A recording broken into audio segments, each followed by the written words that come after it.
السلام علیکم، آپ دیکھ رہے ہیں کے نیوز ایچ ڈی۔ میں ہوں حارث علی شاہ گیلانی اور میں ہوں کرن خان۔ چلتے ہیں آج کی اہم خبروں کی طرف۔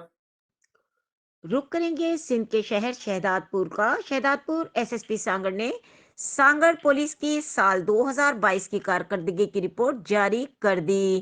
ضلع سانگڑ میں گزشتہ سال 1950 ایف آئی آر داخل کی گئیں اور جرائم پیشہ و خطرناک ڈکیت، مرڈر اور دیگر رہزنی، لوٹ مار سمیت سنگین وارداتوں میں ملوث گروپوں کے ملزمان گرفتار کیے، کروڑوں روپے مالیت کی منشیات پکڑی، جبکہ بڑی تعداد میں مسروقہ اشیاء بھی ریکور لائی گئی۔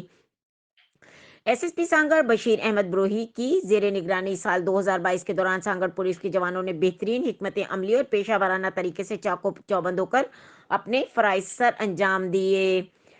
بدنام زمانہ ڈاکو، مرڈر سمیت دیگر سنگین وارداتوں میں ملوث انتہائی خطرناک 51 اشتہاری، 510 مفرور، متعدد سنگین نوعیت کے مقدمات میں پولیس کو مطلوب ملزمان کو گرفتار کیا۔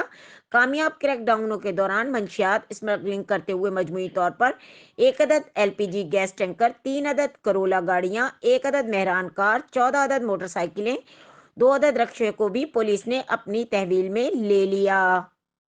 مزید خبروں اور اپڈیٹس کے لیے ہمارے ساتھ رہیے گا۔